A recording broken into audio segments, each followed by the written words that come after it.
UP विधानसभा चुनाव के लिए जनाधिकार परिवर्तन मोर्चा प्रदेश की सभी 403 सीटों पर अपने प्रत्याशी उतार रहा है। जहां जनाधिकार पार्टी के अध्यक्ष बाबू सिंह कुशवाहा विभिन्न दलों के साथ मिलकर यूपी में नई इबारत लिखने की कोशिश कर रहे हैं, तो वहीं कुशवाहा ने बीजेपी और समाजवादी पार्टी पर निशाना साधते हुए कहा कि दोनों पार्टियां एक ही सिक्के के दो पहलू हैं, लेकिन प्रदेश की जनता बदलाव चाह रही है। आपको बता दें कि कुशवाहा ने पिछले चुनावों में कांग्रेस गठबंधन के साथ प्रत्याशी मैदान में उतारे थे। इसी को लेकर संवाददाता निकेत तिवारी ने बाबू सिंह कुशवाहा से बातचीत की है, जहां उन्होंने मोर्चे की जीत का दावा किया है।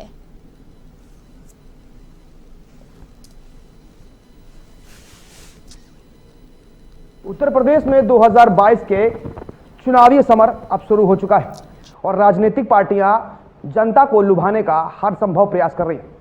हमारे साथ इस वक्त जन अधिकार पार्टी के राष्ट्रीय अध्यक्ष बाबू सिंह कुशवाहा जी मौजूद हैं। हालांकि चर्चा और नाम के मोहताज नहीं बाबू सिंह कुशवाहा, उत्तर प्रदेश की राजनीति में सक्रियता देखने को मिल रही है और बाबू सिंह कुशवाहा भी मैदान में है। क्या लगता है प्रदेश में स्थिति क्या होने वाली है? देखिए, 2022 का चुनाव के लिए आपको जानकारी होगी कि हम लोगों ने भागीदारी परिवर्तन मोर्चा बनाया है। आदरणीय असदुद्दीन ओवैसी साहब के साथ में, आदरणीय बावन मिर्साम के साथ में हमारे सम्मानित साथी हैं रामकरण कश्यप जी, सम्मानित साथी हैं रामधनी विन जी, सम्मानित साथी हैं कमलेश चौहान जी। हम 6 लोगों ने मिल करके भागीदारी परिवर्तन मोर्चा बनाया है और भागीदारी परिवर्तन मोर्चे को पूरे उत्तर प्रदेश की जनता का भरपूर समर्थन मिल रहा है। माइनॉरिटी का भी मिल रहा है, अदर बैकवर्ड का मिल रहा है।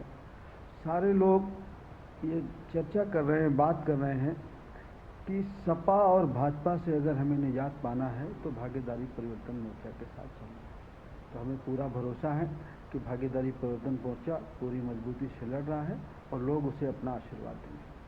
सर, एक बड़ा मुद्दा देखने को मिलता है कि जब भी राजनीतिक दौर शुरू होता है, चुनाव शुरू होते हैं प्रदेश में, तो जो आरोप प्रत्यारोप की जो राजनीतिक बयार जो होती है वो देखने को मिलती है।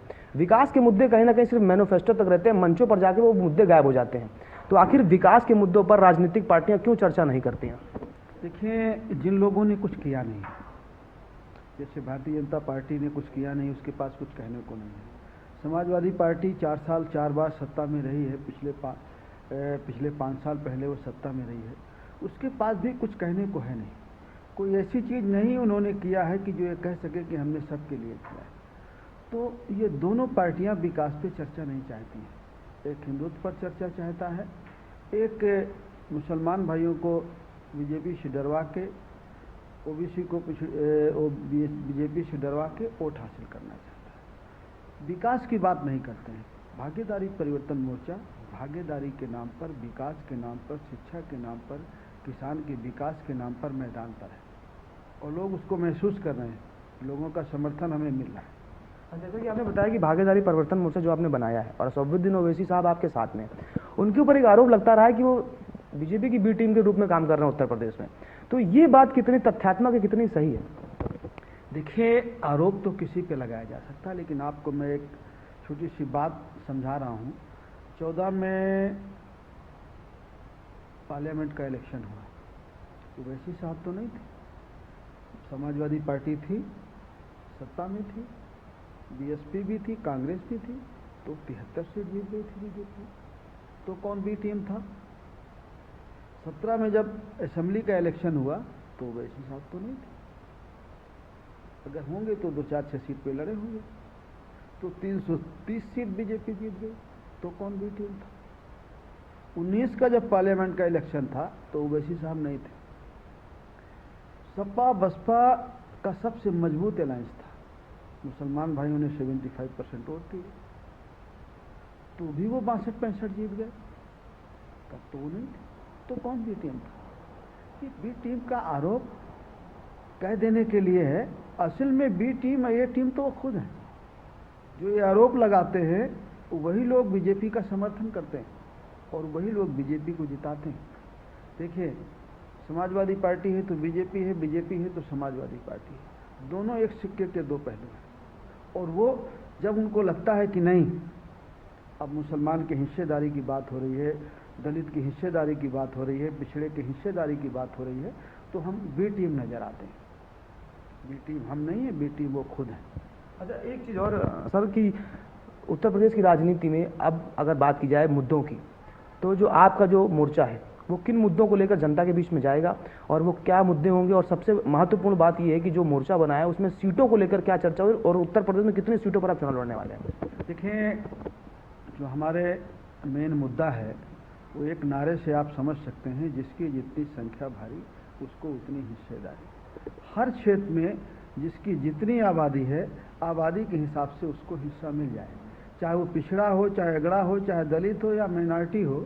जिसकी जितनी आबादी है, आबादी के हिसाब से उसको हिस्सा दे दिया जाए।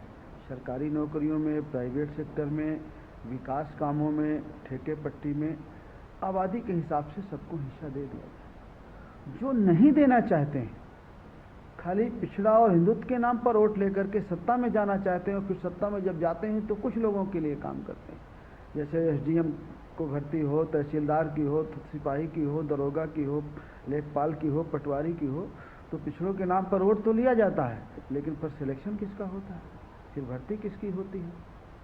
तो वो नहीं चाहते हैं कि विकास का काम हो, हिस्सेदारी की बात हो, खाली उनको वोट चाहिए। वोट दे दीजिए तो सत्ता में पहुंच जाए। जब हम कहते हैं कि नहीं, हमें हिस्सा चाहिए, हमारे बच्चों को भी रोजगार मिले, हमारे बच्चे अच्छे पढ़े लिखें, तो कहते हैं कि नहीं, आप बीटीएम का काम करते हैं। हम हिस्सेदारी की बात करते हैं, भागीदारी की बात करते हैं, और जो हिस्सेदारी की भागीदारी की बात करेगा, मैं समझता हूँ उसको ही दलित, पिछड़े और क्लियर समाज के लोग जिता करके उसको भेजेंगे। जहाँ तक आपने सीट शेयर की बात की, हम लोग जिस दिन अनाउंस किए उसके पहले ही हम लोगों का सीटों का तालमेल हो गया था। हम लोग सभी 403 सीटों में या हमारे प्रत्याशी लड़ रहे हैं भागीदारी परिवर्तन मोर्चा के, जहाँ 15-20 सीटों में हमारे प्रत्याशी नहीं है तो हमारे समर्थित प्रत्याशी हैं। पूरे 403 सीटों में भागीदारी परिवर्तन मोर्चा लड़ रहा है।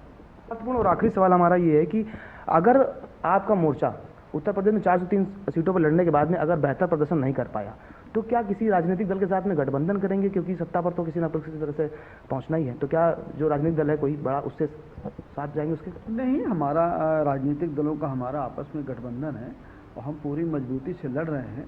हमें पूरा भरोसा है कि लोग हमें आशीर्वाद देंगे, उत्तर प्रदेश के लोग हमें अपना आशीर्वाद और स्नेह देंगे और हम लोग जीतेंगे। बहुत बहुत धन्यवाद से बात करने के लिए। तो लगातार उत्तर प्रदेश में राजनीतिक पार्टियां जनता को लुभाने का हर संभव प्रयास कर रही हैं। वैसे में जन अधिकार पार्टी ने वो मुद्दे उठाए हैं जो जनता से छूते हुए हैं, जनता से जुड़े हुए मुद्दे हैं। अब देखना ये होगा कि 2022 में जो 10 मार्च को नतीजे आएंगे वो किसके पक्ष में होंगे और जनता किसको चुनेगी और उत्तर प्रदेश सत्ता पर कौन काबिज होगा। कैमरा पर्सन प्रवीण के साथ मैं अंकित तिवारी, टीवी।